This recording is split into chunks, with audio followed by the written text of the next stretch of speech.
প্রিয় মাধ্যমিক ছাত্রছাত্রীরা, আমাদের চ্যানেল লেটস ক্র্যাক স্টাডিতে তোমাদেরকে স্বাগত।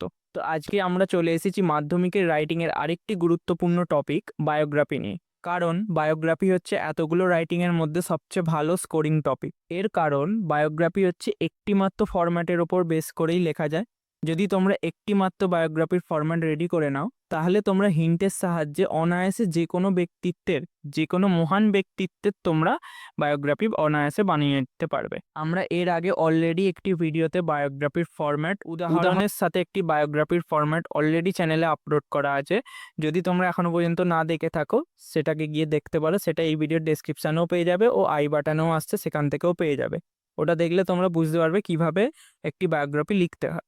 এছাড়াও আমরা আরও বায়োগ্রাফির সাজেশান দিচ্ছি, মানে আমরা টপিকগুলো বলে দিচ্ছি যেখানে তোমরা জানতে পারবে যে এই ব্যক্তিত্বের বায়োগ্রাফি আমাদের পড়ে গেলে এই বছরে আমরা মাধ্যমিকে কমন পাবো। তো কী কী আছে একবার সেগুলো দেখে নেওয়া যাক। যে সমস্ত ব্যক্তিত্বের ওপর আমাদের এই মাধ্যমিক পরীক্ষায় বায়োগ্রাফিগুলো লিখতে দেয়, সেগুলো হচ্ছে কিছু কিছু ক্যাটাগরিতে ভাগ থাকে। যেমন সেগুলো সায়েন্টিস্ট হতে পারে, কোনো অথার হতে পারে, বা কোনো ক্রিকেটার হতে পারে। এছাড়াও কোনো আর্টিস্ট মানে সে কোনো সিঙ্গার হতে পারে, সে কোনো অ্যাক্টর হতে পারে, এগুলোও দিয়ে থাকে।